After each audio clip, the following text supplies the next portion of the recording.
This week on Cinema Beach, Oliver Stone does some acting. Coming soon to a Facebook near you. And steroids are bad for you.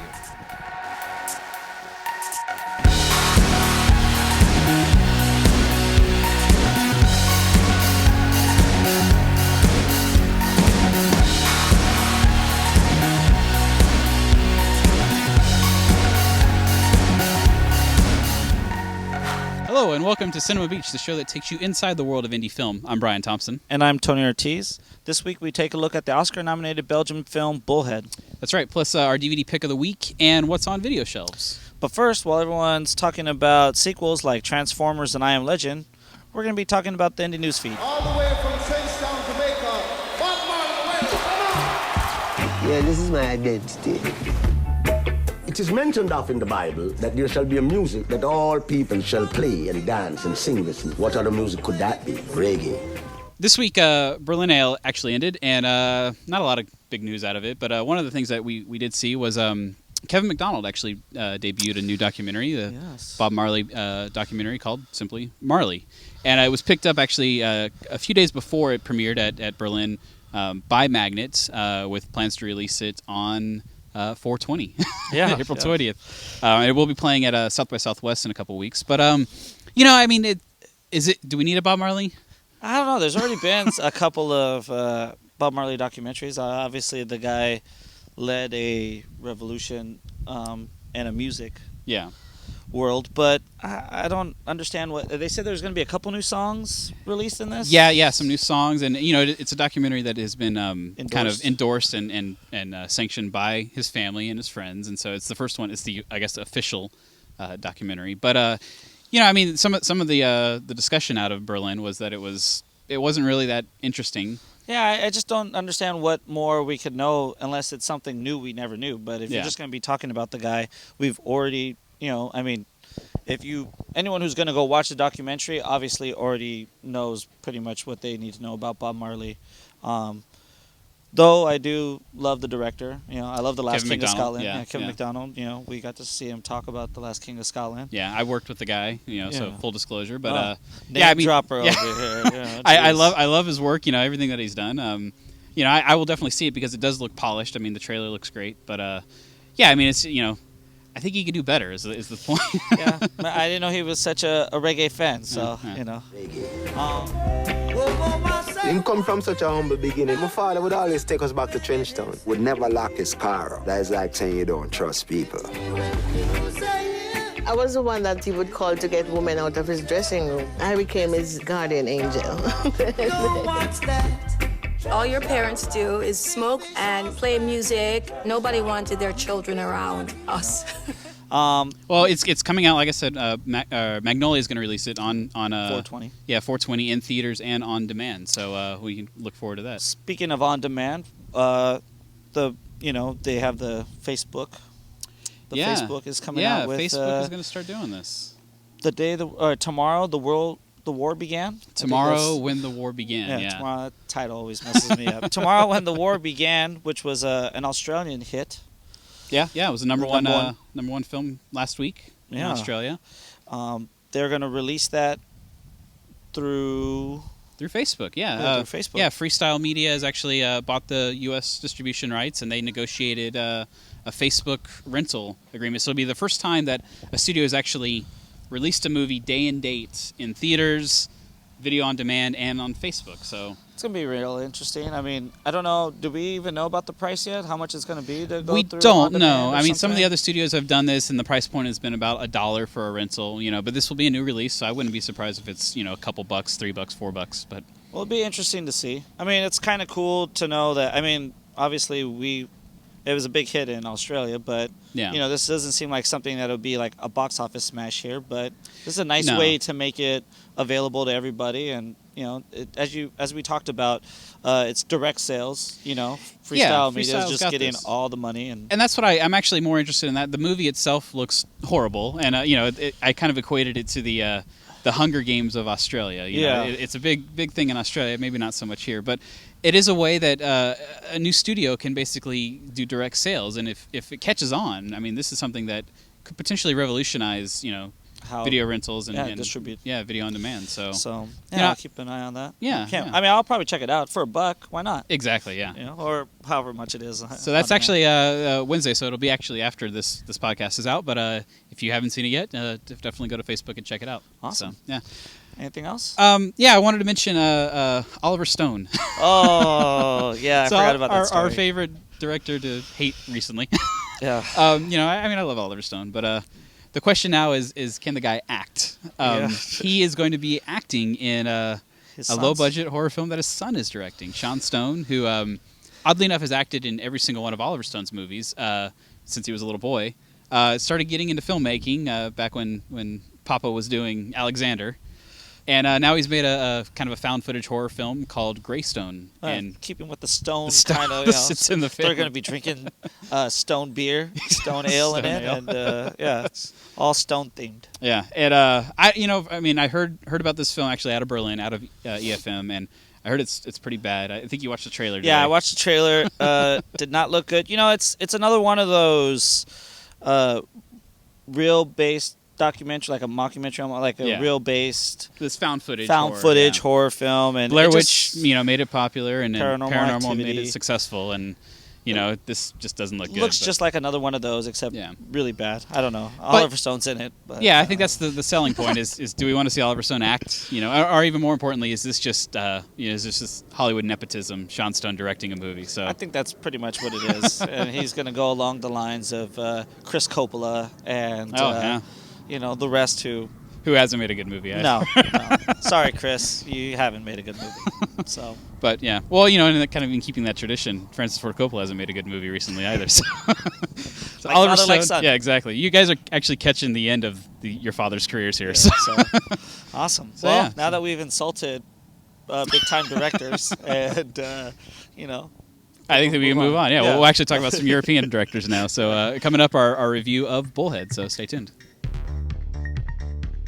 For more film news, check out the Indie Newsfeed at CinemaBeach.com. From trailers to casting announcements, film festival news to production updates, the newsfeed at Cinema Beach is your best source for indie film news. While you're there, subscribe to our RSS feed, and don't forget to follow us on Facebook and Twitter.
Say what you will about the Academy Awards selection every year of foreign films. There's a lot of controversy, but every year they end up surprising me by selecting a movie that I wouldn't have heard of before, and I'm always astounded by.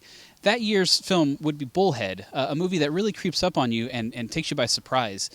It's a tough movie to categorize and describe without giving too much away, but they're marketing it as a mafia film, a crime thriller. Yet the question I have is it really a crime thriller, or is it more of a character study? Tony, what do you think? The funny part is, as hard as it is to market this film, is as hard as it is to give a review of this film. Besides the fact of saying that I love the film, Michael Schoenaerts. That's Roskam, yeah. Yeah, Michael Roskam, and then the actor Matthias Schoenaerts. Sorry if we massacre that.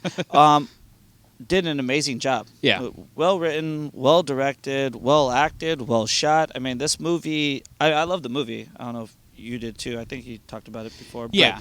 it is so hard to market and so hard to give it away right now. I don't want to give too much away. I think the problem that people are going to have with the movie is, like I said, the way it's being marketed is that it's a crime thriller, and it's not really a crime thriller. This is a movie about a guy who has a boyhood trauma and ends up kind of shaping him into a man who has some disturbing qualities. I mean, I guess the only thing you can really talk about the film is that it's a movie that deals with a man who basically kind of gets involved with the bovine hormone mafia. Yeah, it's a group of people who sell underground hormones for cows, and they end up one of the mafia guys ends up killing a cattle inspector, and so there's this kind of police investigation that's centering around all these different cattle farmers, and the main character in the film, his name is Jackie. He kind of gets involved in all this, but he's not really in any way really involved. And as I mentioned in my review, it's kind of the MacGuffin. Really what we're seeing here is a character study of who Jackie is. I mean, he's a guy who has a flashback, and we see what happened to him as a kid, and that kind of shapes what actually goes on in the movie. Yeah, that's kind of where I see it too, is like the inspector, like that whole investigation going on, and then the mafia part. That's all just kind of like this like fluff on the outside, when really it is all about Jackie, and you find out his story when you flashbacks and stuff. And we were talking about it, we didn't want to like compare it, but like I really find it like a character study like Drive, Yeah, and I think it's very similar to Drive. And the odd thing is that this is a movie that's directed by Roskam, who's a Belgium director, or a Dutch director, I believe. You have Refn, who's also of is he Dutch descent? He's Denmark. Danish. Yeah. So but they definitely have similar voices, and they're dealing with complicated characters that have kind of vengeance thing going on. That's also kind of centered around the mob. I mean, it's kind of like you would say Drive is not really a mob story. It's a story about a guy who's kind of getting back. And so that's what I love about these films. I mean, obviously we both love Drive, and once again, Bullhead was an amazing film. I mean, from the trailer, you really don't get much of what the film is. Right. But I think, I mean, it was really, I was glad I really saw it, and that was probably the best part about, as you said at the beginning, these nominated films by the Academy Awards, you know what I mean? Yeah. And it made me see it, and I'm really glad that I saw it. And, I mean, would you say it's the best movie? Probably not, but it's definitely one that, I think the Academy is going to give a lot of recognition of this movie, and that's going to kind of blow up, blow things up for this filmmaker, blow things up for this artist. Matthias Schoenaerts, who plays Jackie. This guy is he's got to be the next, Vin Diesel, or or even like we'll talk about Tom Hardy later on. But this is a star-making performance. Yeah, he really reminds me of like a Tom Hardy or something like that. He's got a good look. He's a big guy. He's a fantastic actor, but and he bulked up. I guess he bulked up like 90 pounds of muscle to be this guy. He looks pretty bulky in the film, and you know what I mean. But you could definitely tell. The best part about it too is he's a phenomenal actor, and I think that's the great part about it. But he's got a look, and I could actually see him being a pretty big star if he continues to go on this route, working with good directors, obviously. Even if he continues working with this guy, Roskam, he's got an original voice. This is a complicated movie that he wrote and directed. It's a film that is, I would almost kind of compare it to a Shakespearean tragedy. I mean, there's so much going on with so many different characters, and yet at the heart of it, there's his Hamlet. There's this Jackie character, and that's really what the story is about, and the kind of the decision that Jackie has to make. And I mean, I can't sing the praises of this enough. It's a brilliant film. It was really directed. I mean, the look of the film, the voice was to the point. Like, it had a pure voice in it, and I really appreciated the film for everything that it had. So, and it's great too. It kind of teaches you a little bit something about the bovine mafia, but it also kind of teaches you a little something about the kind of the racial relations between the French-speaking Belgians and the Flemish-speaking Belgians. It had a lot of layers to this film, and it was really interesting. So so I was glad I watched it.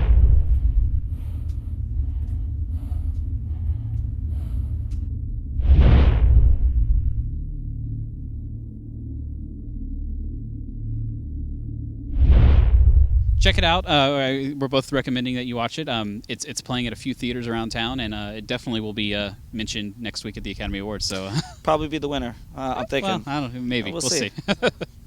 Separation should win. Oh, yeah, that's Colin. right. Colin's Separation. Colin's Separation. I think so. Although, Colin, you should see Bullhead. You definitely should. So yeah. Alrighty. Well, up next, we're doing our DVD pick of Bronson, which is a great tie-in to this. So stay tuned.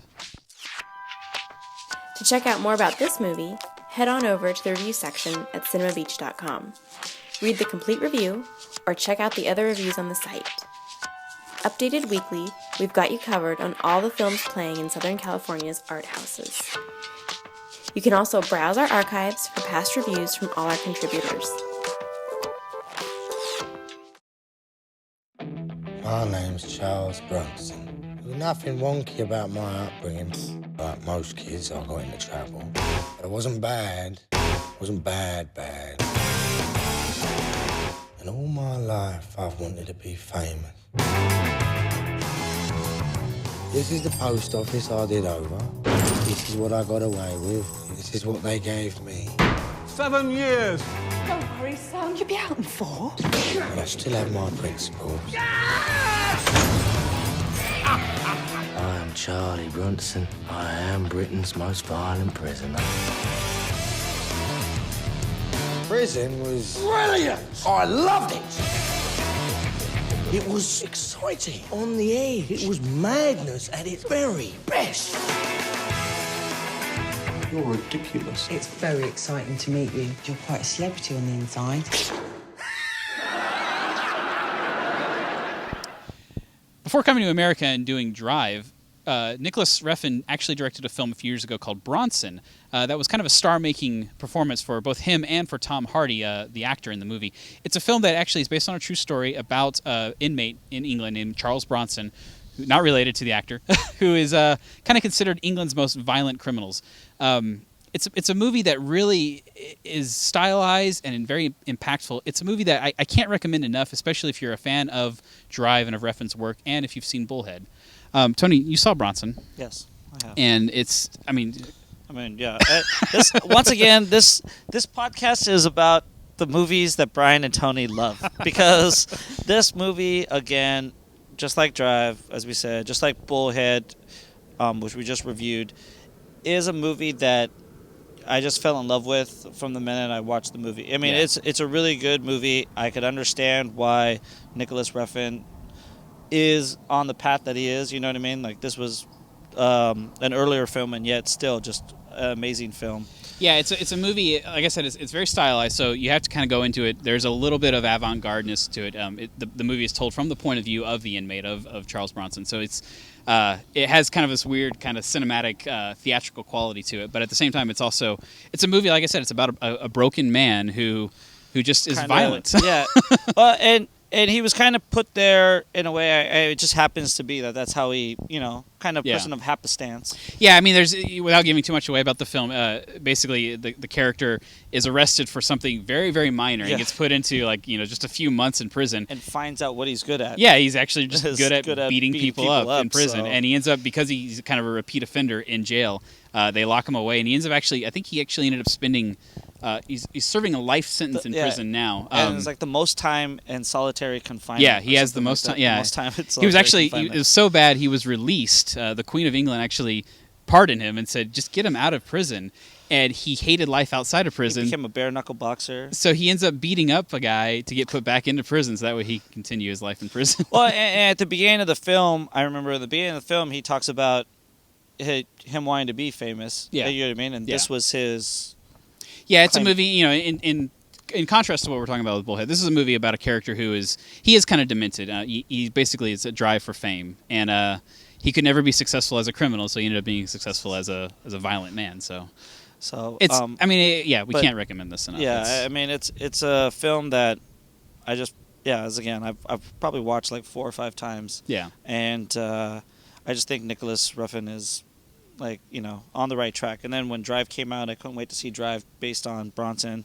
And once again, I think he's, keeps raising the bar. So definitely. And, we can't not talk about this movie without talking about Tom Hardy. This was, like I said, it's a star-making performance for Tom Hardy, who's gone on. I think this week he's in really bad a Valentine's, romantic some romantic comedy or something like that. But before you see that, you know, see him beat up a bunch of police officers. You know, which, you know, once again, he was on the right track. You know, working with Christopher Nolan and, you know, Nicholas Refn. I mean, the guy is amazing in Bronson. He has an outstanding performance. An odd tie-in with this. I mean, we're talking about a guy who bulked up. You know, Tom Hardy bulked up for Bronson. Yeah, bulking up for Bane. Yeah, injecting himself with steroids. So. And in Warrior, he was pretty big in Warrior too. Yeah. So you know, he's one to look out for because I mean, the guy is just in everything coming up. So yeah. But if you don't know Tom Hardy, you need to know Tom Hardy. And if you haven't seen Bronson, it's a movie that we have to recommend. It's a must see. So. Wow. Out on DVD this week, J. Edgar. Clint Eastwood's biopic about the top dog of the FBI examines his controversial life through his own words. With bad writing and even worse makeup, this may have been the most disappointing film last year. The Way. Emilio Estevez directs his dad in this traveling drama. Martin Sheen is great in the movie, but the film lacks the power to push beyond its generic themes. Martha, Marcy, May, Marlene. Elizabeth Olsen was robbed of an Oscar nod in this dark drama about a woman who tries to put her life in balance after escaping a cult. John Hawkes is equally amazing as the cult leader, and the film proves that director Sean Durkin has a bright future. And finally, The Mighty Max. Carla Gugino stars in this true story about a Catholic schoolgirls basketball team. It's your typical sports drama that's easily forgettable. Well, I guess that's all the time we have today. If you like us, if you're watching this, please rate us on iTunes and check us out on the website. On Facebook and on Twitter. So until next time, I'm Brian Thompson. And I'm Tony Ortiz. Thanks for watching.